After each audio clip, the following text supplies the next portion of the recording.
Today we're going to talk about one of the most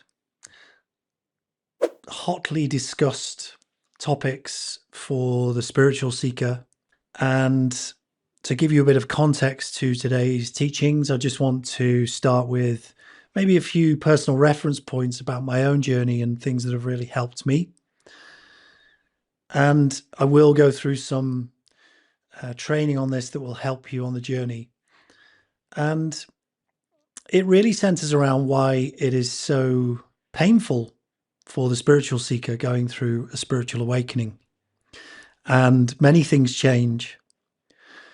And we go from this very dense, tangible, demonstrable, provable realm where everything feels like it's slow and solid and predictable, to having faith in something that's intangible and something outside of us that's magical and exciting and empowering and uplifting, but it's also, at times, it can feel quite elusive, and it can feel soul destroying in many ways.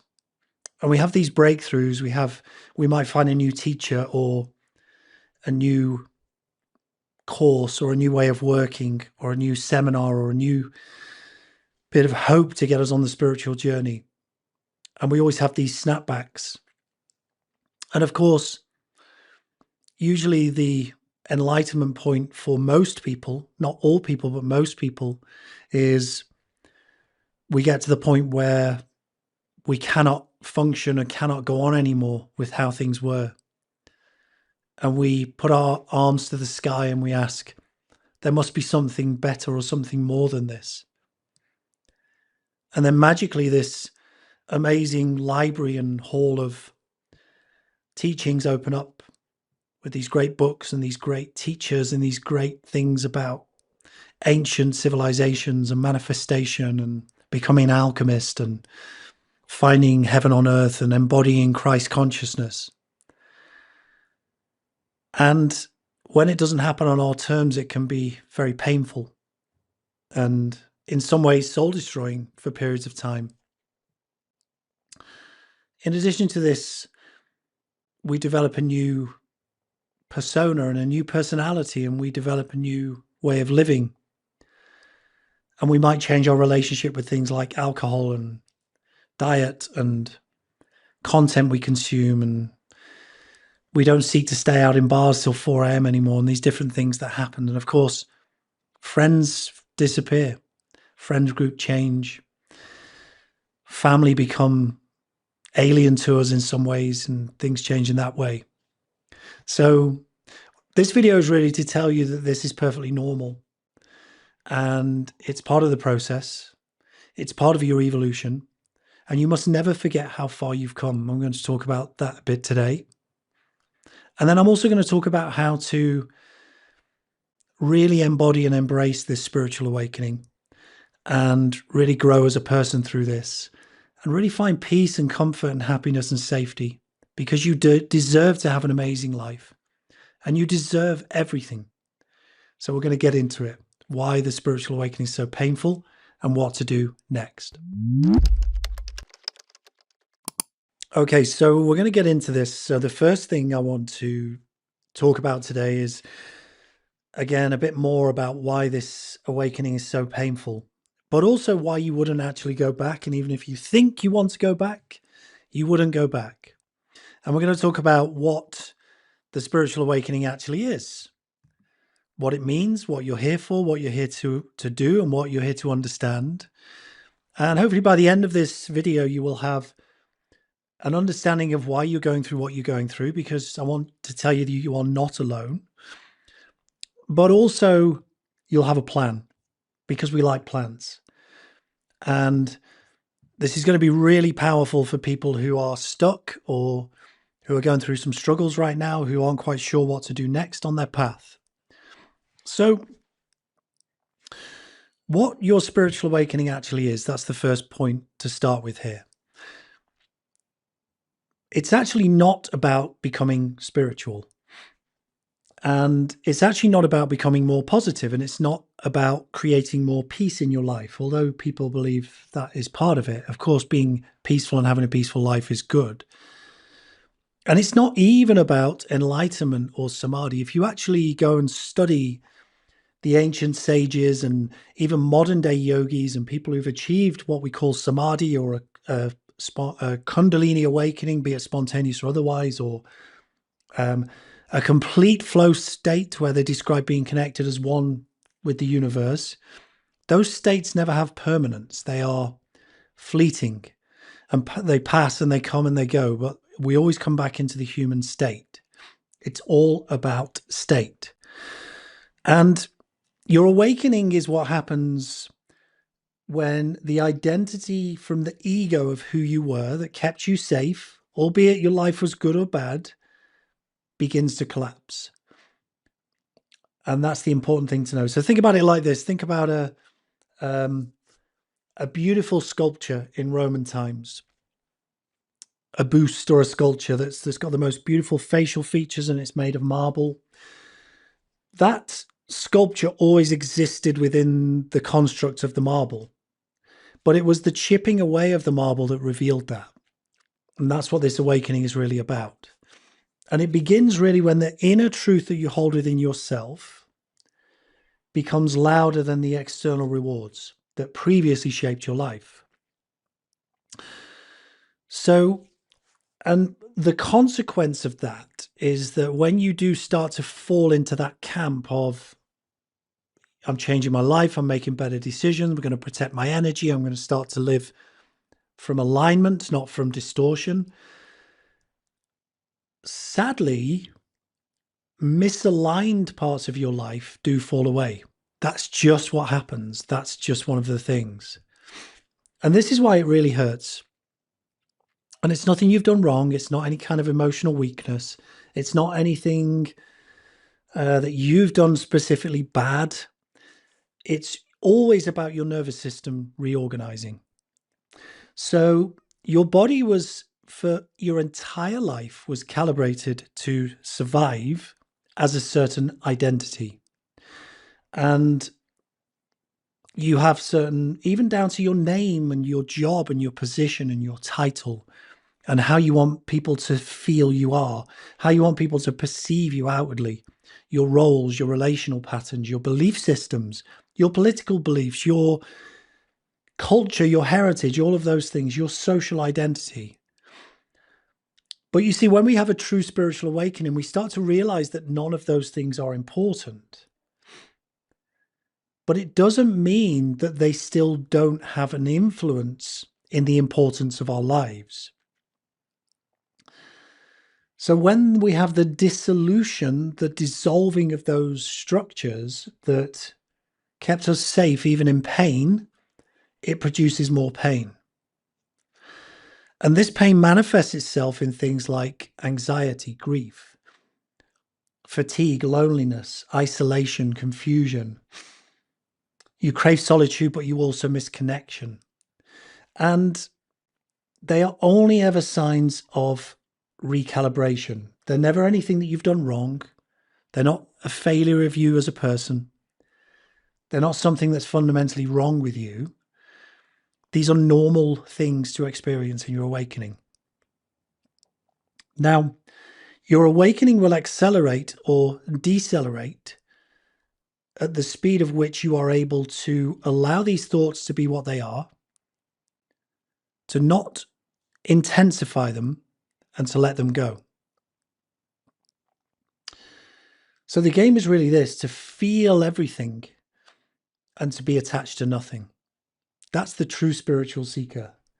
Because attachment creates judgment, and judgment creates perception, and perception hardens into fact.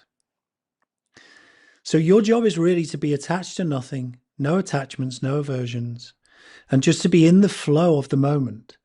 If you feel heartbreak at the moment, that's okay. If life isn't lining up as you want it to at the moment, that's okay. If you feel like you're not making any progress, that's okay.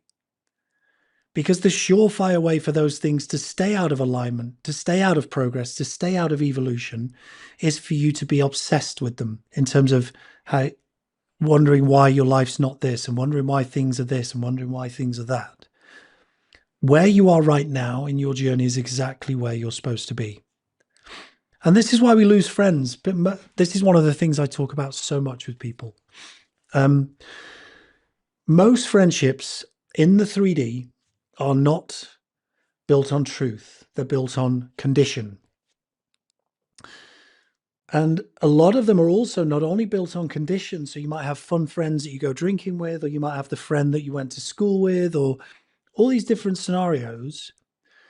But often friendships are built on the foundations of shared wounds, coping mechanisms, familiar roles you have together, even if the bond isn't that strong, mutual emotional regulation where you regulate each other. And when you change those things within yourself, the timeline changes. That contract ceases to exist. It collapses. So if the relationship cannot renegotiate or recalibrate itself, it simply dissolves. And it's painful. It's really painful. And that's about your meaningful loved ones. That's about people in your life.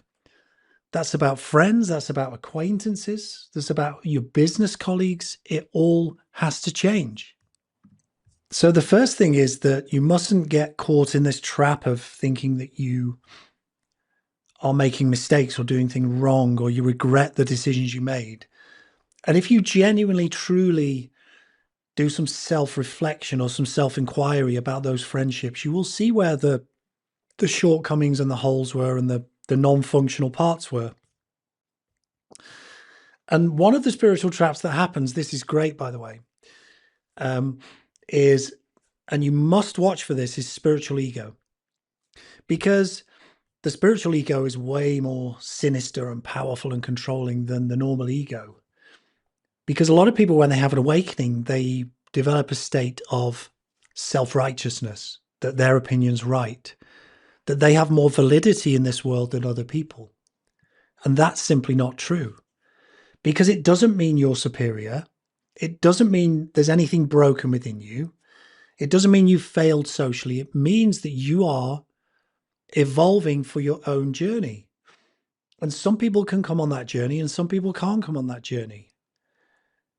But what it does mean more than this, and this is why it's a positive when you feel it's a negative, is you can't tolerate abandoning yourself to be in situations that don't serve your highest good. You can't perform for roles anymore. You know what you want inside. You know what you need inside. And you can't keep reinforcing that false identity of that which you are not, because you see, you're becoming the sculpture. You're being chipped away. You're being dissolved. You're having your own internal revelation and being brought into the light. And that light's painful for other people, because that light, when it shines on other people, can only reflect back their wounds and their suffering. And your light is a call to action to them, and they know it by how they feel. But most people just can't decide. And the next part is the lonely phase. For me, when I had my spiritual awakening, I was going through an incredibly difficult time. I lost a very successful business, and it was very painful. And solitude was the only thing that saved me. So it was slightly different for me. But for most people, that period of isolation can be incredibly tough, because you're trying to anchor into something and you feel like nobody understands you, and you feel like you're alone, and you feel like nobody gets your pain and nobody gets your ideas. And it's sort of exciting and excruciating at the same time, because those old connections are falling away and your identity is recalibrating and stabilizing. But this phase is not forever. This is an integration phase, and it does pass. And it is just genuinely you finding your tribe. It's finding people that you resonate with. And communities such as my community, the Limitless community, are exceptional for that, where people come together and find a safe space with people that understand each other. And this is one that Dr. David Hawkins first said, and I was sort of like, this is just so simple, but so mind-blowing. Never forget how much coal you've shoveled, or how far you've come, how much you've been through, how much discomfort you've endured, and how much healing you've done, even if there's still healing to do. You know, if you could have a notebook of all of the things you've experienced for the positive, the work you've done and the things you've got through, you'd be so proud of yourself. So how you feel today is no reflection of how far you come. It's about how you feel today. It doesn't have any other meaning. You are a different person to that which you were in 2020, 2012, 1999. You're a different person. In fact, you're a totally different person. Mind, body, and soul. If you embodied that version of yourself back then, you wouldn't recognize yourself and your thoughts and your emotions and your projections. You would be like, this is unbelievable. And that leads me on to why you definitely wouldn't go back, even if that opportunity presented itself. It's not because you were not enlightened back then, but your body wouldn't tolerate it anymore. Everything would feel invalid, false. It would be like this. It would be, I'd give you an analogy here I've just thought of. It'd be like you get into your brand new car, 2026 model, might be a Tesla or something with a lot of tech on it. I wouldn't drive a Tesla, but something with Tesla, right? So it's got the panels and the control functions, and you press a button and it drives itself, and it's comfortable, and you've got heated seats, and you might get a massage seat, and you can play your music, and when you pause, you can watch a movie, and there's all games. And somebody gave you for a month your car from the 80s or the 90s and a manual shift, and that would be what it would be like. That timeline has ended, and you don't need to have that level of discomfort anymore. But you just forget how amazing you are and how much you've progressed and how much spiritual technology you've acquired. And that's the thing. So here are the solutions. Here are the solutions. And these are not going to be what you think. So stay with me. So the solution is not to understand what you're going through better. I'll let you into a little secret, and I will let you into this. And this goes right to people like Buddha, Jesus, Krishna, Ramana Maharshi, these great sages and avatars that have lived among us, that have literally changed the fabric of humanity and continue to do so in essence. They did not know what absolute reality is. Nobody does. Because any solution that we try and propose as what the fundamental objective reality is of our experience is contained within this reality. And that's really interesting. So your solution is not to understand better. It's to stabilize your body and make yourself happier and safer and calmer. And your enlightenment comes through that. So number one, stop trying to go back. There's no one or nothing to return to. You have nothing to fear. It's gone. You cannot go back. You would find it intolerable. Tesla, Ford Fiesta, Bugatti, Ford F-150 1980s pickup. Trying to recreate old dynamics will just create more suffering. That's why when people keep going back to relationships when they don't work, it's the same thing. Number two, regulate your nervous system before you do anything. Before any clarity can come, before any purpose can come, before any energy comes from the divine source creator itself, your nervous system has to have the capacity and the safety to embody that identity without anything else. Stability always precedes vision. State always precedes reality experienced. And what this regulation actually looks like is turning your thoughts off more. Just take a few seconds and just don't think. Fewer decisions, less explaining, less future planning. Everything you're thinking about now in terms of what could happen and how things are going to be are not going to be that way. 100% certainty they're not going to be that way. It's insane, even thinking. Really is. More simplicity, more physical grounding. And let grief complete its own cycle. Number 3. Grieving your past or grieving things that happened to you or grieving being wronged or feeling upset or sad about things in the past. That's okay. Just, it's you bringing things up to the surface to be let go of. Nothing is trying to hurt you. Nothing's trying to punish you. If you have grief or regret or suffering or fear in your awareness, it's helping you. And these next 2 are really important. Do not try to fill these voids prematurely. This is where people go on to like ayahuasca retreats and courses and seminars and spend $100,000 on these elite coaches that do this and that. You don't need to do that right now. The void is not filled by you buying more courses or doing more plant medicine or finding a new teacher per se. It's filled by you creating more space. Because at the moment, you can't allow anything in other than what the void is filled with, which is fear and worry and lack. And